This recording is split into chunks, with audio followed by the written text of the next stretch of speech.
Hi Iradukunda. Hi. So I have some questions and I need you to give the answers as much as you can. Yeah. So the first one is global health seems to be in news more and more in recent years. So can you talk about what global health is and why is it important to pay attention to it? Yeah, thank you. Global health, it is a way of taking care of people you didn't know you can't see, but you know exact place where they are. So it is important to pay attention about it because it can prevent different people to be attacked with different disease, which can make them to have different problems. Okay, so can you the disease can come to us in different ways. Explain the difference between communicable and non-communicable disease. Yeah, thank you. First, about communicable disease. It is a disease which caused by infectious agents. So those diseases can be transmitted from one person to another. As an example, Ebola, it can be transmitted from one person to another. So about non-communicable disease, it is a disease which cannot be which cannot be caused by infectious disease agent. So it can also non-communicable disease cannot be transmitted from one person to another. As an example, heart disease, cancer, and others. Okay, so let's talk about Ebola. Since I'm sure most of our viewers have heard a lot about that, what is it and is it communicable or non-communicable? How do people get it? Yeah, thank you. Ebola, it is a kind of virus that can have a problem to our bodies depending on how our blood flows. So Ebola, it is a communicable disease because it can be transmitted from one person to another. So Ebola, how people get it in different ways. If you touch from even the clothes of the person who have Ebola, at that case you can be affected with Ebola. Also, if you are in the place where there is a patient of Ebola, you are at the risk of getting it. Okay, so what will do rise a person's risk of getting Ebola? Thank you. A person is at risk of getting Ebola. For instance, if you have a family members in your home, at that time you are at risk of getting Ebola because sometimes you're sharing different things. Also, you are at risk of getting Ebola if you are in the place where there is patient of Ebola. Also, you are at risk if you touch on the blood and fluid of the person who have Ebola. So to prevent or at least reduce the chance of getting Ebola, what should people do? So, as the way of getting Ebola, people need, as the way of preventing Ebola, Yes. so people need to follow rules and direction given by the nursing if they are in the place where there is patient of Ebola.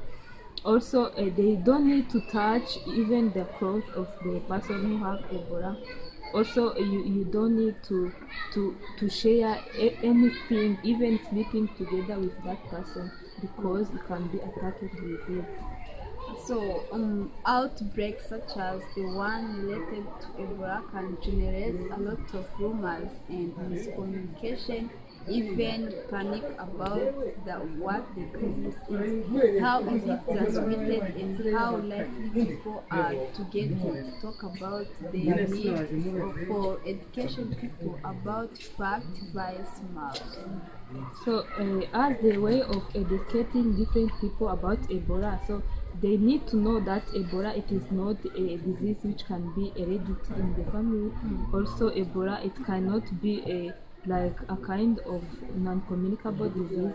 You need to know how you can prevent yourself as the way of not being attacked with Ebola by not being in the place where there is that a person, not touching to the clothes or other materials that that person used.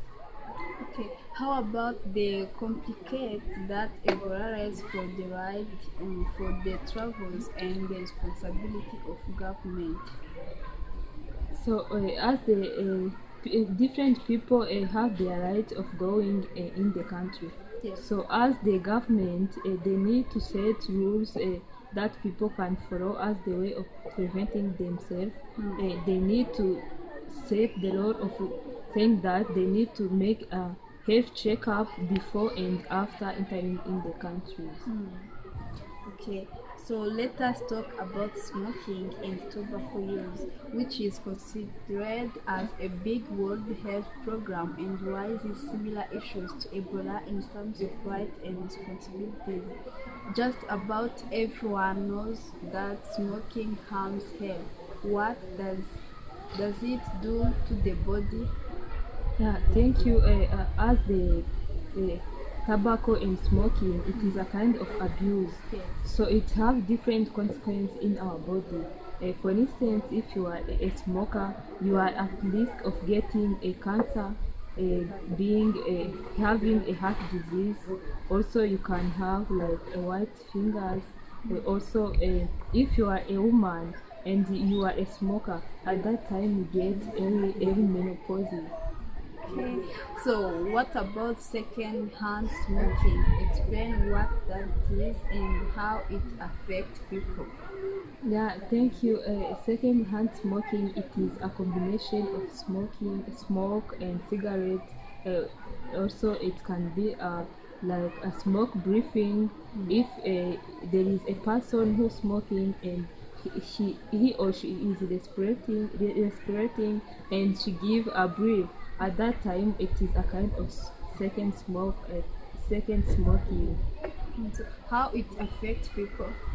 So it affects people by getting a lung cancers, a heart disease, also getting early menopause and other consequences.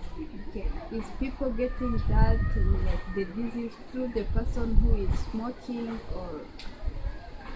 So that it is a disease you can be attacked with it by making a contact with person who do that, or also if you are experiencing that you are smoking and using tobacco. Okay, so people don't typically think of tobacco as a drugs like heroin and cocaine, but the addiction it creates is strong. Isn't it? Should we think of tobacco use as form of substance abuse? Yeah, tobacco use, it is a form of substance uses because it is also having the same consequence as another kind of abuse. Because if you use it, you have lung cancers as the same of other abuse, having yellow fingers, having a respiratory disease. So for my decision, I can say that it is the same of other kind of abuse because of the same consequence to our body. Okay, thank you for talking to me. I really like the answers you provide to each patient. Thank you so much. You are welcome.